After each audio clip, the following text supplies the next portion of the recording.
Este programa contém dramatizações de pessoas e fatos reais. Alguns nomes foram mudados. Este programa é desaconselhável para menores. Ele contém imagens fortes que podem ser perturbadoras para algumas pessoas.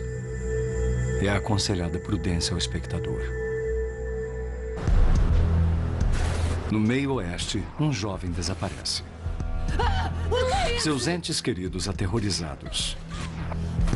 A família chama duas médiuns esperando que elas possam ajudar.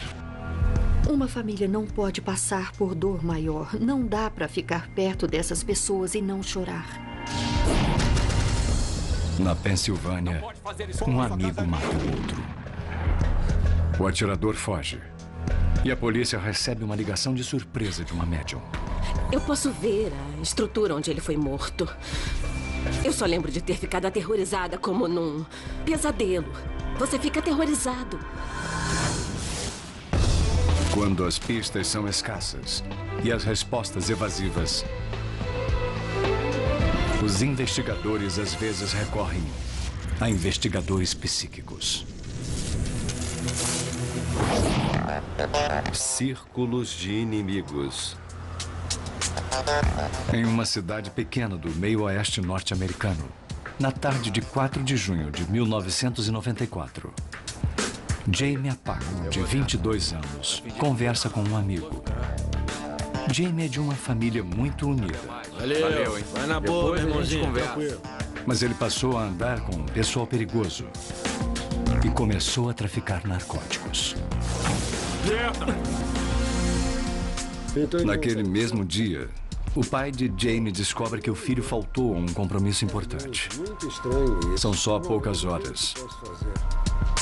Mas devido ao novo estilo de vida de Jamie, seu pai já está preocupado. Quase na mesma hora, a alguns quilômetros dali, terror para a família da noiva de Jamie.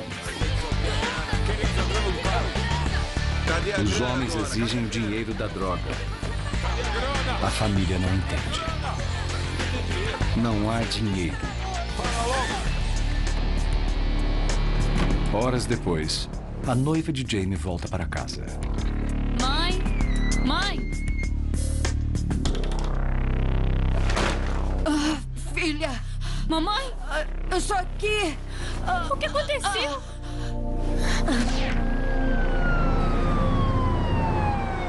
Eles reviraram a casa. As vítimas ainda estão em choque e contam um pouco o que lembram do ataque ao detetive Dan Nevins.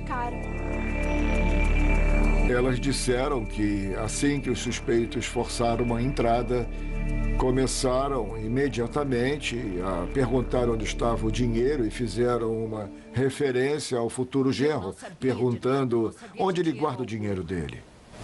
Ela tentou explicar a eles que não era a casa dele e que ele não guardava nada lá. As crianças estão muito traumatizadas para lembrar detalhes dos agressores. Eram quantas pessoas? Elas tiveram dificuldade de dar altura, peso e detalhes específicos. Geralmente, este é o caso mais terrível pelo qual uma criança pode passar. Não dá para evitar. Você pensa, se fosse minha filha. É uma grande motivação para descobrir o que houve e levar essas pessoas à justiça. Os policiais procuram testemunhas e acham vizinhos que viram o carro de Jamie. Mas Jamie não estava nele. Eles viram duas pessoas suspeitas andando, mas ninguém com quem eu falei pegou o número de placa. A descrição que os vizinhos fizeram dos suspeitos que saíram da residência não batia com a descrição do futuro genro. O desaparecimento de Jamie pode estar ligado à invasão da casa, mas ninguém sabe como. E então, 2 dias depois, um amigo vê o carro de Jamie no estacionamento de um mercado.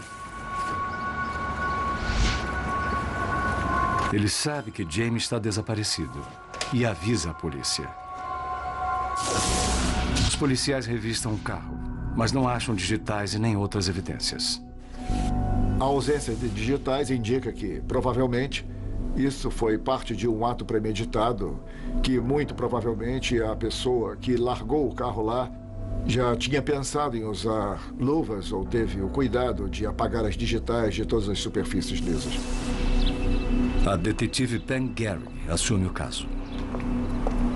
Eu tinha uma queixa de desaparecimento e tínhamos um veículo que foi encontrado. Tínhamos uma invasão de domicílio onde o veículo foi visto e as pessoas dizendo, cadê o dinheiro dele?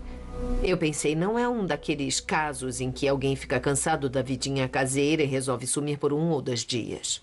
Eu quero guardar meu dinheiro, entende? Bem guardado. Numa investigação desse tipo, em que tem uma pessoa desaparecida, a gente começa com quem é mais próximo da pessoa e vai ampliando. Vai na boa, meu irmãozinho, tranquilo. É como um círculo que cresce aos poucos. Eu quero falar com você. Achar respostas vai ser difícil em um mundo onde ninguém confia na polícia. Quando você vai falar com alguns dos amigos, se eles têm envolvimento com drogas, não vão querer falar. Olha, não me interessa. Eles não querem dar informação alguma. Você vai cooperar comigo? Eu tento ser direta com eles. Quando foi a última vez que o viu? Olha, agora eu não estou interessada no que você está fazendo, no seu negócio. Eu estou interessada nisso e só nisso. Eu estou interessada em achar o desaparecido. Se tiver alguma informação, eu queria saber. Mas é muito lento. A maioria dos contatos de rua do Jamie alega não saber de nada. Era sempre parte da verdade. Eu seguia uma pista e aí ela se dissolvia. Não era nada. 2 semanas inteiras depois do desaparecimento e da invasão de domicílio, a polícia ainda não tem pistas sólidas. A família de Jamie faz o máximo, oferecendo uma recompensa de $5.000. Desaparecido, Jamie Apaco. Isso gera muitas ligações, mas nada concreto. A polícia mantém a pressão, deixando as pessoas dos pontos de droga saberem que ela não vai embora. Tem alguma coisa para mim? Aos poucos, descobrem-se pequenas coisas. Dizem que alguém matou Jamie. Colabora comigo, vai. Olha, cara, apagar. E que pode haver uma ligação com a gangue da Costa Oeste. Eu botei todo mundo nisso. Eu conduzi uns 30 ou 40 interrogatórios em um longo período de tempo. Havia alguma referência ao envolvimento de membros de gangue neste incidente. Os caras estão pesados. Quanto havia de mérito nisso, não tinha como saber. Os detetives também ficam sabendo da tensão na localidade. Alguns dizem que Jamie teve problemas com um traficante da área chamado Damian Remick. Você vai me dar o meu dinheiro? É isso aí, irmão. Supostamente, Remick devia uma grande soma. Talvez $40.000 a ele. Isso vai pegar pra você, tá me entendendo? Eu tô aqui, cara. E ele tinha dado declarações de que queria o dinheiro, que queria acertar e... possivelmente, Remick resolveu acertar as coisas sozinho. É. Já vai. A polícia não acha Remick na área. Ele tem ligações conhecidas, traficantes na Costa Oeste. Então, os investigadores pedem à polícia de lá para procurá-lo. Mas ele não é encontrado. No fim de agosto de 1994, Jamie Apaco já estava desaparecido há quase 3 meses. É extremamente frustrante porque você quer que aconteça alguma coisa.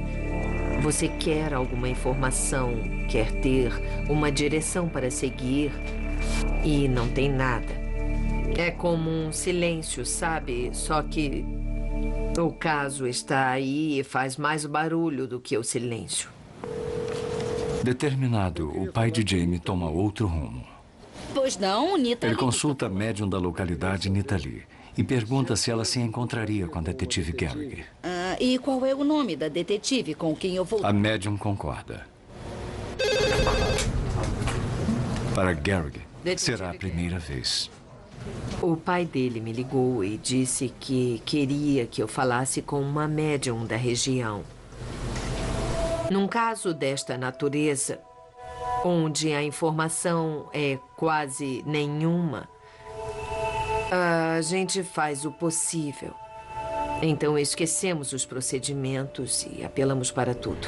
Reconstituição. Ela disse que sentiu que ele estava morto. Ela disse que o corpo estava a nordeste da cidade, entre os limites da cidade e os limites do estado. Nordeste. Nordeste. Ela também disse que havia um prédio ou celeiro de metal perto do corpo. Que havia uma linha de trem e que um trem passava pela linha todo dia às 9 da manhã. Que ele ouvia o apito do trem às 9 horas da manhã. Eu tenho certeza, é o que... Todos pontos interessantes. Está lá. Mas nada específico bastante para nos ajudar. Está em algum lugar perto da linha. Eles precisam de mais dados. A 2.500 quilômetros dali, em Concord, na Califórnia, uma segunda médium, a doutora Sally Heading, recebe uma carta do pai de Jamie pedindo ajuda. Eu tive a sensação terrível de que o que ele queria de mim eu não poderia dar, que era o filho dele estar vivo.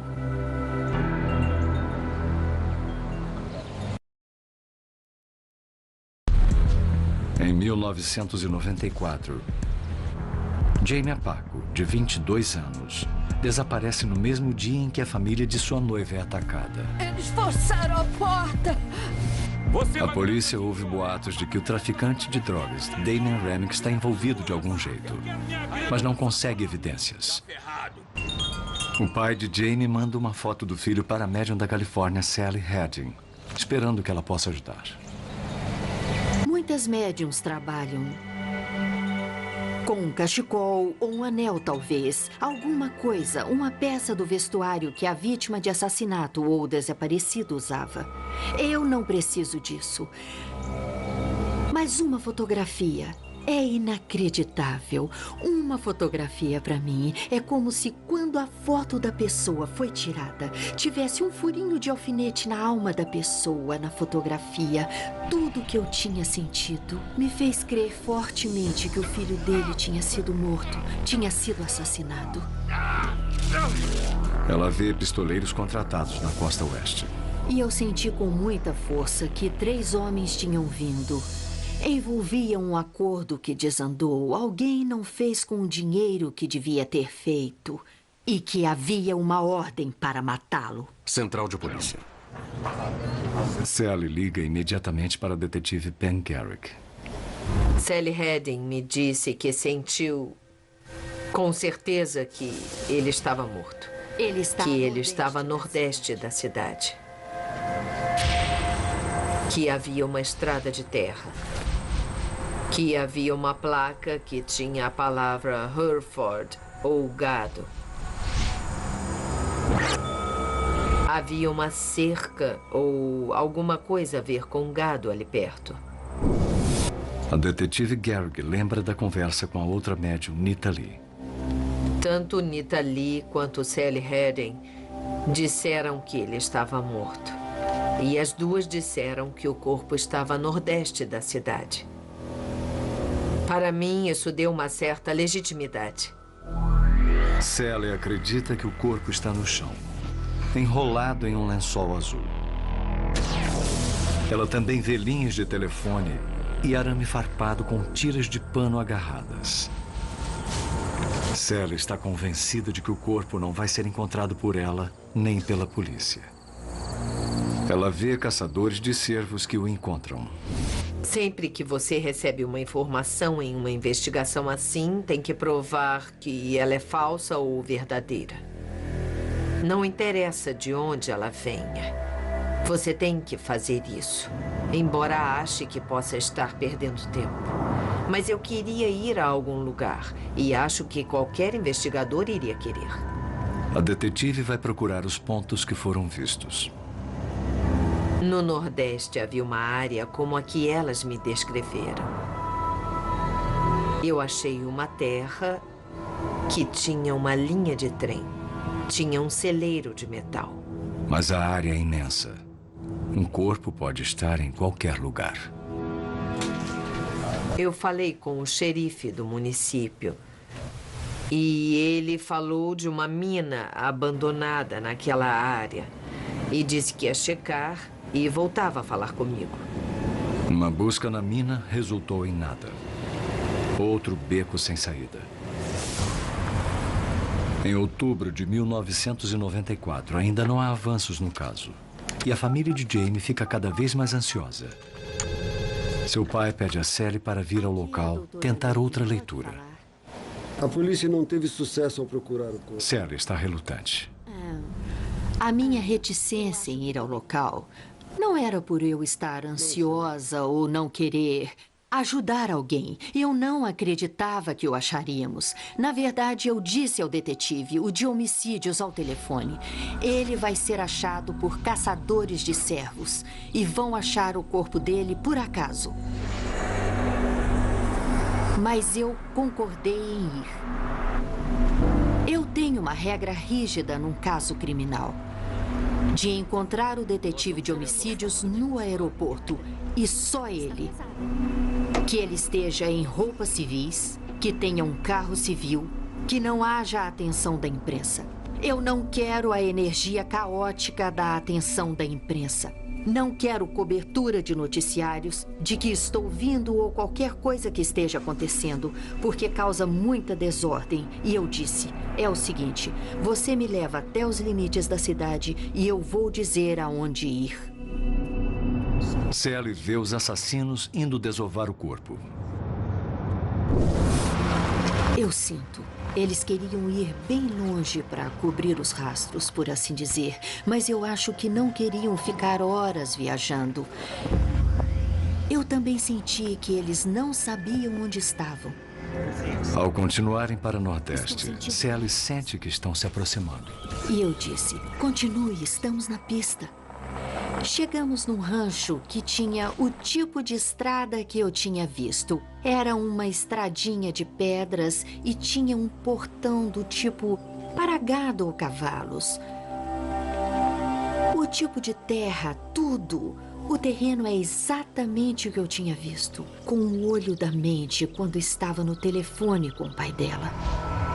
Eles estão próximos ao local onde está o corpo, mas ele não está aqui. Falta alguma coisa. Não havia placa de metal de Hereford. E eu ficava dizendo: tem alguém por aqui que cria Herefords premiados e tem a placa de metal escrito Hereford. Dá para ver a placa de onde ele está. Sally tem certeza de que o corpo de Jamie está próximo.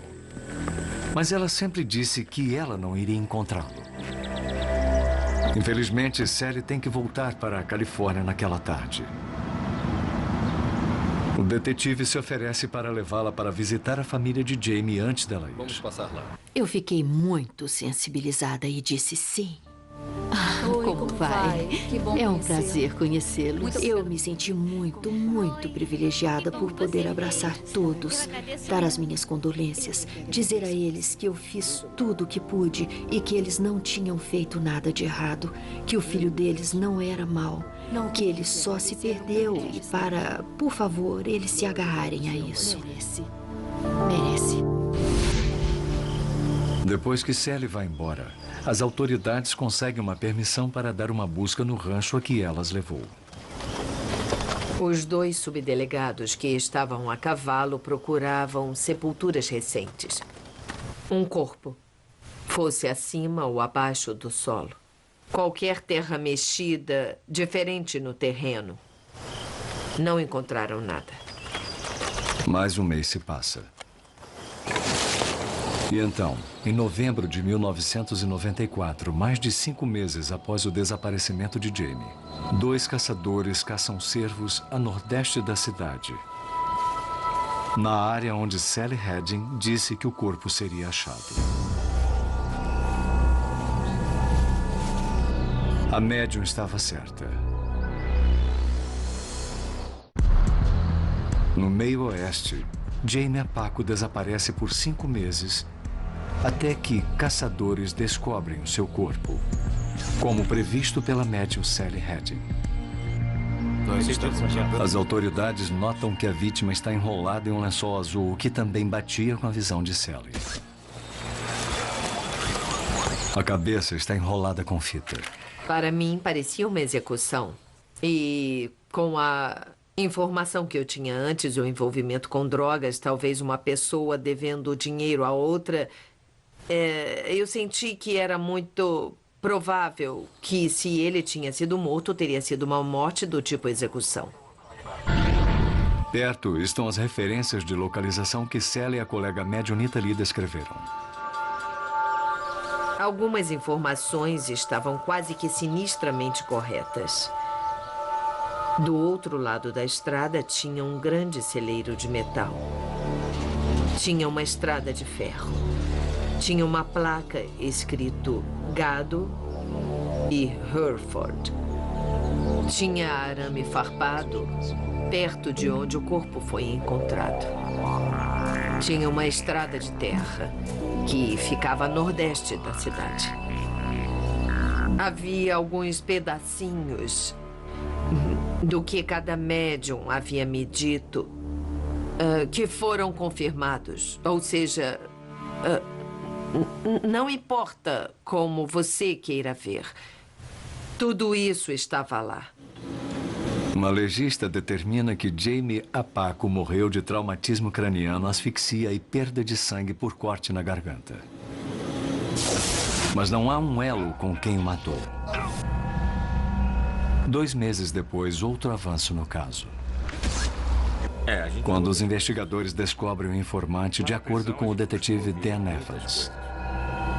Eu acredito que ele foi movido pelo fato de que estava na cadeia por uma outra condenação e esperava conseguir algum benefício se ajudasse nessa investigação de homicídio. O informante confirma que havia uma rixa entre Jamie Apaco e o traficante de drogas Damian Remick. Você vai me dar meu dinheiro? Remick devia dinheiro a Jamie e não queria pagar.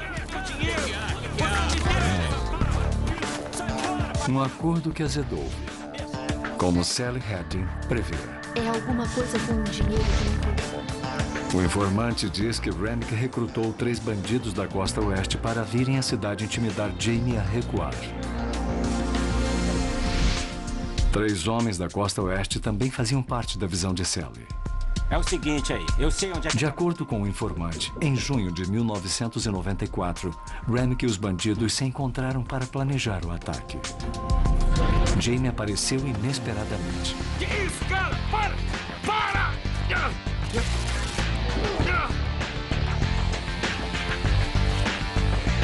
A gente vai acabar com ele.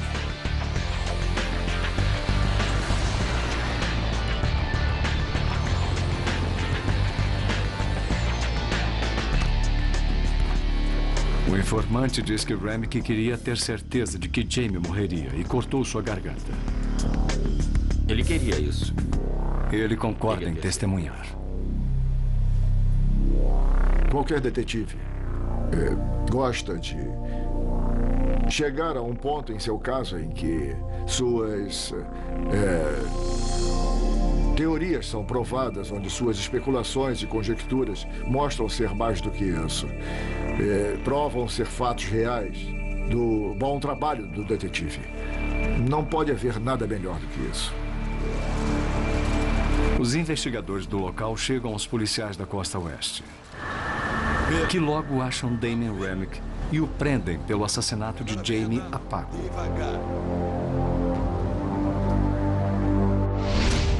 E também prendem os 3 cúmplices de Remick. Todos alegam homicídio culposo e pegam 10 anos de prisão. A gente só quer grana. 2 dos cúmplices confessam o ataque à família da noiva de Jamie. Eu não tenho dinheiro. Por favor, moço. E pegam de 5 a 10 anos atrás das grades. Eu fiquei agradecida por isso ter sido concluído para esta família linda. Eu acho que uma família não pode ter mais dor do que esta família teve. Não dava para ficar perto deles e não chorar. A dor deles era contagiosa. Era palpável, era terrível. Obrigado por tudo. E eu também acho, mais do que qualquer coisa, que eu estou satisfeita das pessoas que fizeram isso não poderem fazer mais. Essa é a parte boa, essa é a parte muito boa. Nos limites de uma cidade rural no leste da Pensilvânia, a polícia acha um homem morto a tiros em um assassinato a sangue frio. Sem testemunhas, sem motivo aparente. Mark Arnold, de 62 anos, morreu com um único tiro de espingarda no peito. A queima-roupa.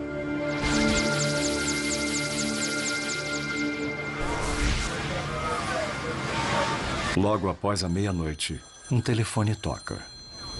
Um dos muitos na coleção exótica de telefones de Arnold. Ilumina aqui. Era um membro da família querendo saber o que estava acontecendo. O detetive Paul Zekman tem que dar a notícia terrível a eles. Mas ainda não pode responder as perguntas. E estou na casa do seu pai, que é um local de... Nós informamos que estávamos analisando a cena do crime e que voltaríamos a falar com eles nas próximas horas. Eu preciso de uma verificação. A polícia faz uma verificação no registro de veículos para identificar o carro de Arnold que desapareceu. Todas as viaturas são avisadas para ficar atentas ao carro. Nossa opinião na época era de que o veículo tinha sido levado por quem havia cometido o homicídio. Agora, o assassino pode estar a centenas de quilômetros dali. Na manhã seguinte, Zekman segue para interrogar a família e o empregador da vítima para saber mais sobre Mark Arnold. Ele era tido como um homem solitário, mas era um homem de família e uma pessoa carinhosa. Tinha contato com os filhos e isso regularmente.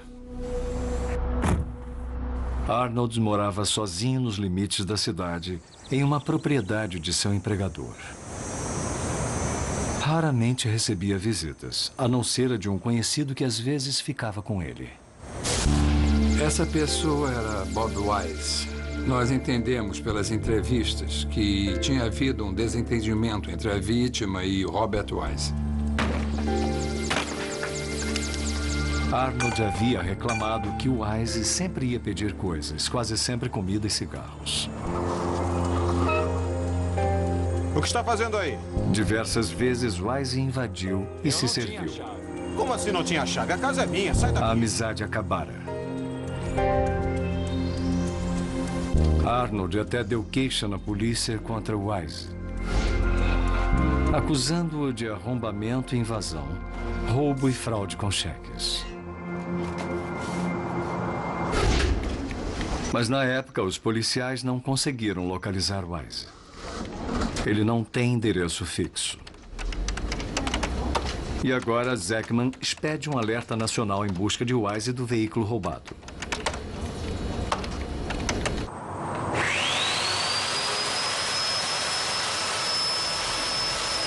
Para se preparar para um julgamento posterior, a assistente do promotor Deirdre Eshelman visita a cena do crime. Os meus detetives municipais recolheram evidências por umas 2 semanas, inclusive retirando o linóleo do piso, porque havia pegadas no sangue do Sr. Arnold no chão. Então, essas pegadas iam ser muito importantes. São pegadas? As pegadas podem botar o assassino na cena do crime. Se a polícia achar um suspeito com quem possa compará-las. Levá-la para o laboratório para análise. Robert Wise é o suspeito mais provável. O problema é que não sabíamos onde ele estava. Ele não estava em Lebanon.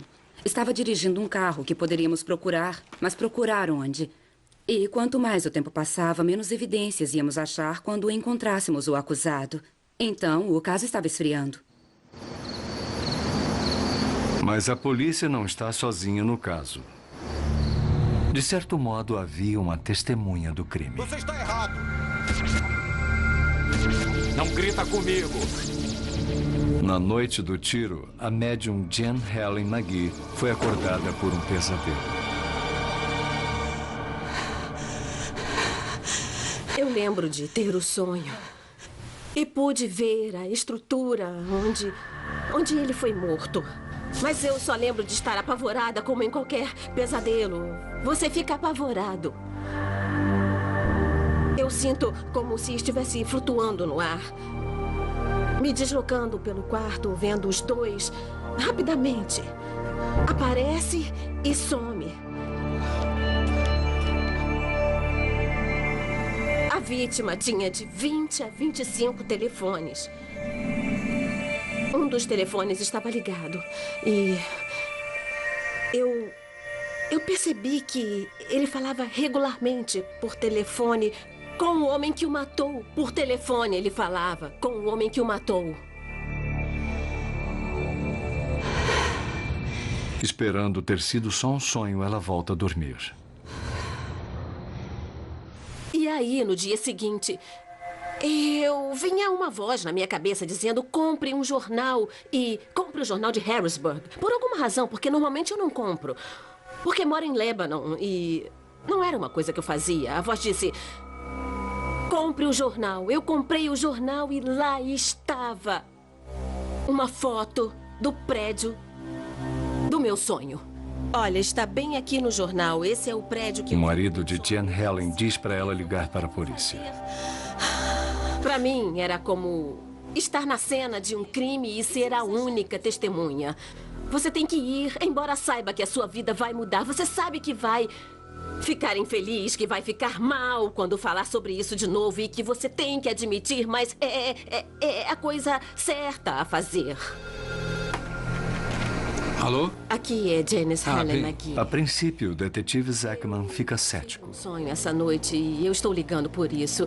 Mas quando Jan Helen descreve os telefones e diz que o primeiro nome do assassino é Bob, ele escuta com mais atenção. Eu gostaria que o senhor me Essa informação não tinha ido a público. Não era uma informação que estivesse na mídia, nos jornais. E isso atraiu meu interesse. Eu marquei para que ela fosse a cena do crime para ver que tipo de sensação ou vibração ela teria lá.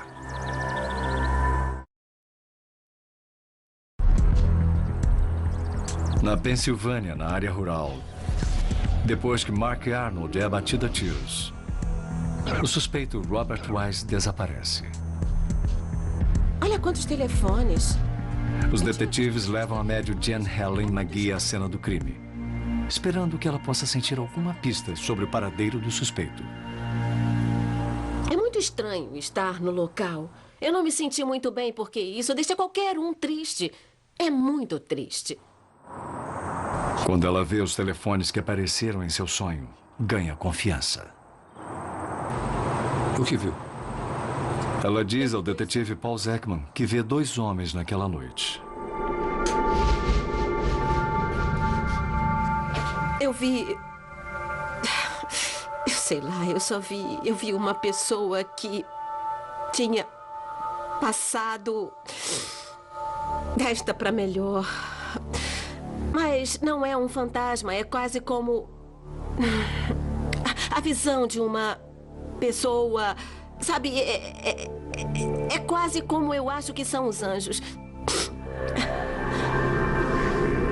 Eles tinham feito uma refeição antes de um matar o outro. É muito triste para mim porque a vítima tinha feito comida para o amigo e esse amigo mata. Jan Helen sabe onde os homens estavam quando um homem chamado Bob apertou o gatilho. Foi nesse ponto. E para onde ele foi depois de disparar. É o bastante para convencer Zekman de que ela tem poderes mediúnicos. Mas é demais para Jan Helen suportar. Exatamente assim que aconteceu. Aí eu tive que sair de lá. Porque quando eu fico perturbada, só vou até certo ponto. Aí preciso descansar. Para mim, a informação que eu dou aos detetives é uma confusão. E não cabe a mim imaginar como funciona essa confusão. O que Zekman precisa saber é onde achar Robert Wise. A médium acredita que Wise fugiu para Sudeste para uma comunidade de praia, na costa do meio Atlântico. E aí, eu disse que ou era Ocean City, em Maryland, ou Rehoboth Beach, em Delaware. Rehoboth Beach, em Delaware. Ela foi a primeira a falar nessas áreas e que Robert Wise estava lá. Foi para onde ele... Baseado no que ela me disse, eu comecei a tentar localizar e a dar telefonemas para várias agências nas áreas de Delaware e Maryland. Zekman descobre um roubo com invasão recente na costa de Delaware. Uma mulher se queixou que um amigo a roubou O nome do amigo, Robert Wise. Zachman e um agente estadual de Delaware se unem para seguir a pista e entrevistar a mulher, Rachel Miles. Ela diz que conheceu Wise no trabalho, em um motel de praia perto de Rehoboth. Exatamente a área que a médium predisse. Mas um dia ele roubou todas as joias dela, avaliadas em mais de $12.000, e desapareceu. Rachel nunca mais ouviu falar de Robert Wise, mas sabe para onde ele foi. Uma amiga disse que Wise apareceu recentemente na casa dela em Ocean City, em Maryland. Zachman segue mais para o sul, para Ocean City, a outra área de praia mencionada por Jen Hell. Eu senti que era uma praia onde ele tinha ido quando criança. E que essa praia o fazia se sentir seguro. Porque quando você vai lá, quando você faz uma peregrinação de férias todo ano ao mesmo lugar, este lugar faz você se sentir seguro. Aí eu senti que ele estava nervoso e perturbado e assustado. Então foi para um lugar onde ele poderia se sentir seguro. Zachman e um detetive da região localizam a amiga, Mary Ann Coster, em Ocean City. Vamos entrar, por favor. Mary Ann mora com os 2 filhos. Quero sentar, por favor. Não, obrigado. Ela explica que um dos garotos conheceu Wise no verão anterior, quando os 2 trabalhavam num hotel de praia. Eu tenho aqui uma foto. Alguns dias antes, Wise apareceu de repente e perguntou se podia ficar algumas noites, de acordo com o detetive Mark Tampert. Não entendi nada. Quando o Sr. Wise apareceu inicialmente na residência da família, os 2 irmãos eram os únicos lá. Ele tinha ficado vários dias lá e aí a mãe apareceu. Quer me explicar? Quem é você? Quem é você? O quê? Basicamente, ela entrou em contato com o Sr. Wise e percebeu que ele era um boa-vida. E logo pediu para ele se retirar. Sou eu. O filho explica que Wise tinha um estranho hábito de botar o carro de ré para que a placa traseira não fosse vista da rua. Mas eu anotei a placa porque eu achei aquilo muito estranho. Um dos irmãos achou o comportamento do Sr. Wise estranho. E, diante disso, ele resolveu anotar a placa do veículo. O veículo pertence a Mark Arnold. Nós conseguimos determinar que o Sr. Wise, com certeza, tinha passado há pouco por aquela área. Estávamos alguns dias atrás dele. Os detetives acham outro morador de Ocean City. Que isso? Que diz que Wise se convidou para entrar. Eu não quero armas na minha casa. E trouxe uma espingarda cerrada para a casa dele. Olha só. Eu entendo que pode ser um tanto assustador um indivíduo aparecer na sua casa e mostrar a sua espingarda. E foi por isso que eles finalmente pediram para ele sair às 11 da noite e dizer, sabe, você não é mais bem-vindo aqui. Você poderia sair. Por favor, saia. Graças ao trabalho da médium Jen Helen McGee, os investigadores seguem o suspeito de assassinato Robert Wise até as comunidades praianas de Delaware e de Maryland. Agora, as agências da lei estão em alerta máximo. Atenção, olha. O que eu sei é que ele matou um homem na Pensilvânia e roubou. Elas distribuem uma foto de Wise e uma descrição do veículo roubado em que ele está. Ele está com a arma do crime, O oficial da polícia de Millsboro, em Delaware, Patrick Quigley, era um novato na época. O chefe de polícia de uma cidade vizinha entrou em contato comigo e ele me passou alguns detalhes sobre um alerta que tinha sido passado para ficar de olho num veículo em particular. Tudo bem, eu quero que você aje. O delegado avisa que o Wise pode estar armado com uma espingarda. Todos devem ter cuidado.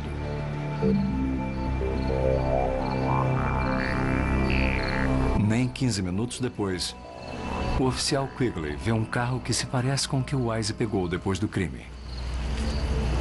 Assim que eu vi o veículo, houve um momento de pânico. Nos disseram que essa pessoa podia estar armada com uma espingarda.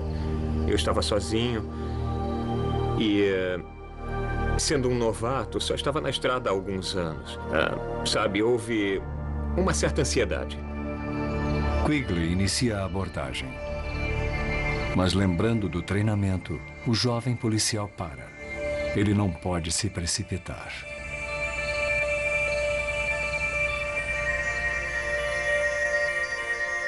E descobri que era o veículo que procurávamos.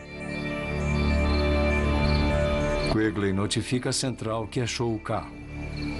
Placa da Pensilvânia 433/481. Entendido. O policial da central pede reforço e aconselha Quigley a aguardar. Atenção, viatura 39. Em alguns minutos, chegam um policial da região e um agente estadual à paisana.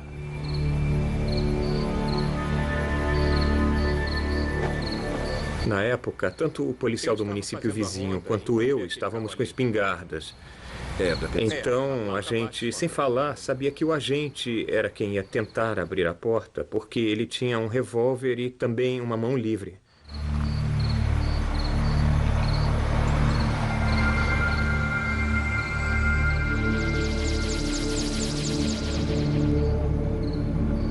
Eles ainda não sabem dizer se há alguém dentro.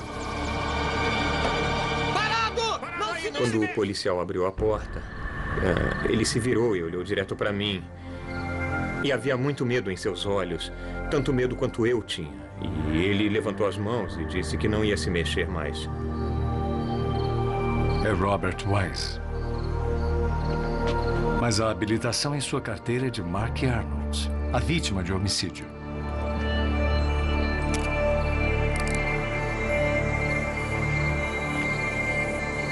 Quigley acha outra habilitação da Pensilvânia com o nome verdadeiro e a foto do suspeito. Essa habilitação é sua? É.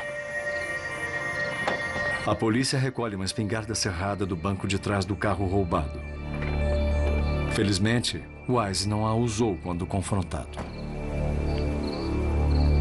As compras que o Sr. Arnold tinha feito com o seu pagamento no dia em que morreu foram achadas na mala do carro. Nós achamos a arma que foi usada para matá-lo nesse carro. E achamos cápsulas de espingarda que batiam com as cápsulas usadas para matar o Sr. Arnold nesse carro.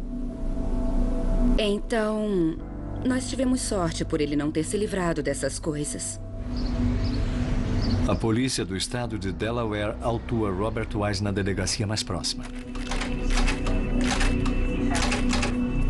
Eu preciso que tire as botas. Eles recolhem suas botas e roupas como evidências para a assistente da promotoria Deirdre Eshelman. As coisas que mais marcaram o júri foram as pegadas. Um laboratório do FBI conclui que as botas de Wise batem com as impressões de sangue deixadas pelos sapatos na cena do crime. Se eu não tivesse essa conclusão, como eu poderia ter provado que esse acusado esteve na casa? E agora nós o achamos com as botas nos pés. Então foi ótimo. Sapatos. Robert Wise não admite ter atirado em Mark Arnold. Mas as evidências físicas convencem o júri de que ele é culpado de homicídio culposo. E o juiz o condena à prisão perpétua mais 12 anos e meio. Foi a primeira vez que o detetive Paul Zeckman usou uma médium em um caso de homicídio. Eu não sei como uma médium trabalha. Eu sei como a médium trabalhou neste caso em particular e como isso afetou o que eu fiz. E eu creio firmemente que vou usar qualquer recurso que eu possa que me ajude na investigação para pegar a pessoa culpada. E foi isso que fizemos neste caso. Jan Helen McGee está feliz por terem feito um bom uso de seus notáveis poderes mediúnicos. Mas a natureza de sua capacidade é um mistério, até mesmo para ela. O dom que eu tenho não pode ser tocado ou provado. Para mim é como o amor. Não se prova o amor. Podem dizer, bem, como você sabe que ama? Bem, porque você só sente. Isso não pode ser tocado, não pode ser provado, mas é real. Real ou não, a evidência mediúnica ainda não é aceita nos tribunais da A Pensilvânia. energia ainda está toda aqui. Há 20 anos, quando eu comecei, o DNA não era aceito. Os polígrafos ainda não são aceitos nos tribunais da Pensilvânia. Então, quem sou eu para dizer que no futuro as médiums não serão aceitas? Não importa se são aceitas ou não no tribunal. Para mim, o que importa é que elas nos ajudem a achar uma boa prova que possamos usar para condenar alguém no tribunal. E pode ser DNA, polígrafo ou uma médium. Se me levar a evidências que eu posso usar para condenar, eu vou fazer isso. Um jovem morto por um grupo criminoso com quem ele andava. Acho que está na hora. Um outro homem abatido por uma pessoa a quem ele chamava de amigo. Nenhum dos dois achou que pudesse acontecer com eles, mas aconteceu. Vamos lá, vamos pra cima. E assim, policiais determinados e médiums talentosas trabalharam juntos para prender os assassinos. Versão brasileira Audiocorp.